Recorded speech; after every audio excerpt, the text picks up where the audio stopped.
জঙ্গলমহলের লোক সংস্কৃতির অন্যতম উৎসব টুসু।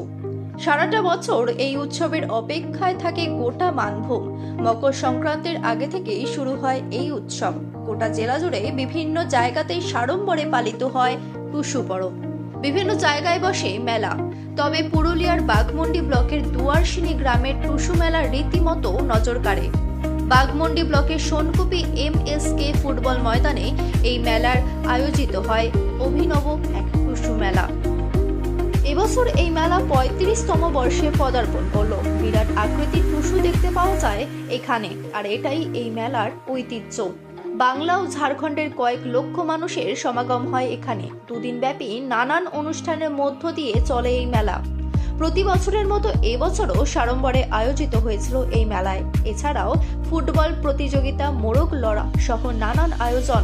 এই প্রতিযোগিতাকে ঘিরে থাকে বিশেষ পুরস্কারের ব্যবস্থা। এ বিষয়ে প্রতিযোগিতায় অংশগ্রহণকারী এক প্রতিযোগী বলেন, তিনি ঝাড়খণ্ড থেকে এই প্রতিযোগিতায় অংশগ্রহণ করতে এসেছেন। তার ভীষণ ভালো লাগছে এই প্রতিযোগিতায় অংশগ্রহণ করতে পেরে।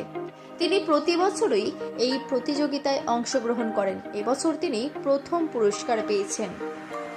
হ্যাঁ, চৌড়ালের জন্য প্রত্যেক বছর আসছে আর নিজেই বানিয়েছি। এটা বানাতে 50,000 টাকা। অবশ্যই সেটা আকর্ষণ তো আছে, একটা টান আছে। ভক্তি সিং মুরা বলেন, দীর্ঘ প্রায় 35 বছর ধরে এই মেলার আয়োজন হচ্ছে। ঝাড়খণ্ড এবং বাংলা দুই রাজ্যের বহু মানুষ এই মেলায় অংশগ্রহণ করে। বিভিন্ন রকমের খেলা ও প্রতিযোগিতার আয়োজনও হয় এখানে। তার মধ্যে নজর কাড়ে টুসু। আমাদের টুসু একটা পরম্পরা চলে আসে, সেই টুসুটা থাকছে। পেয়ারা মুরগা লড়াই, যেটা চৌড়ল তৈরি করছে রথের মতন। হ্যাঁ, তাতে বলছে যদি আমরা বড়টাই হলে ভালো প্রাইজটা।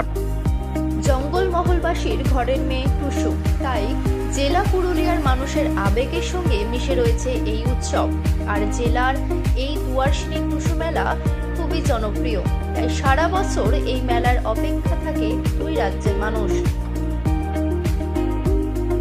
দুয়ারসিনী থেকে নিজস্ব প্রতিনিধি রিপোর্ট, SB নিউজ বাংলা।